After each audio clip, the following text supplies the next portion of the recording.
সবাইকে স্বাগত জানিয়ে আজকে আমি আমার একটি নতুন রেসিপি নিয়ে চলে এসেছি। বন্ধুরা, তোমরা সবাই কে কেমন আছো? আশা করি খুব ভালো আছো। আমি এটা নিয়ে নিয়েছি অড়হর ডাল, 200 গ্রাম অড়হর ডাল। এই ডালটা একটু দক্ষিণ ভারতীয় স্টাইলেই আমি রান্নাটা করছি। আর আমার এই রেসিপিটা দেখতে হলে আমার সঙ্গে থাকতে হবে এবং ভিডিওটা পুরোপুরি দেখতে হবে। আমি এই ঢ্যাঁড়সগুলো চাইলে কেটেও নেওয়া যায়, আমি গোটা গোটা রেখেছি। অল্প তেলে ভেজে নিয়েছি পেঁয়াজ দিয়ে, আর দিয়ে দিয়েছি সজনে ডাঁটা দিয়ে পেঁয়াজটা ভালো করে নেড়ে চেড়ে দিয়ে দিলাম রসুন কুচি দিয়ে আরও অল্প তেল দিয়ে ডাঁটাটা ভালো করে একটু ফ্রাই করে নিয়ে নিলাম।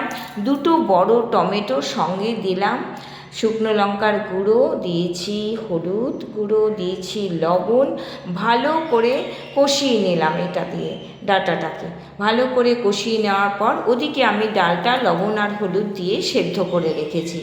এবার যথারীতি আমার কষানোটা হয়ে গেলে আমি ডালটা ঢেলে দিলাম।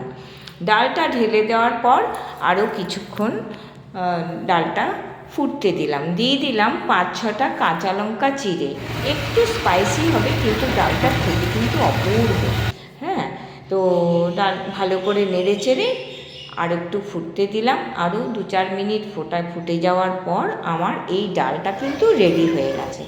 আমি ডালটা নামিয়ে রাখলাম, আবার কড়াইয়ে দিয়ে দিলাম তেল। আর ঢ্যাঁড়সটা আমি কিন্তু পরে দিয়েছি, কারণ আগে যদি দিতাম তাহলে ঢ্যাঁড়সটা পুরো গলে যেত, কিন্তু গলে যাওয়ার কোনো দরকার নেই। ঢ্যাঁড়সটা গোটা গোটা পাতে নেওয়া যাবে, এমন সুন্দর করেই দেওয়া হয়েছে। আর দিয়ে দিলাম কড়াইয়ে তেল, দিয়ে দিলাম সর্ষে, 2টো শুকনো লঙ্কা কুচি করে দিলাম, দিয়ে দিলাম তেজপাতা আর কারি পাতা।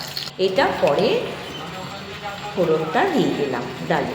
কেমন লাগলো বলো তো আমার এই ধরনের ডালটা? তোমাদের কি ভালো লাগলো? একবার করে খেয়ে দেখো। আমি ঠিক যেভাবে করেছি তোমরাও ঠিক সেভাবে করে দেখো, দেখবে খুব সুন্দর লাগবে আর খেতে দারুণ দারুণ দারুণ লাগবে। আর সঙ্গে থেকো, এরকম রেসিপি আরও আসবে কিন্তু।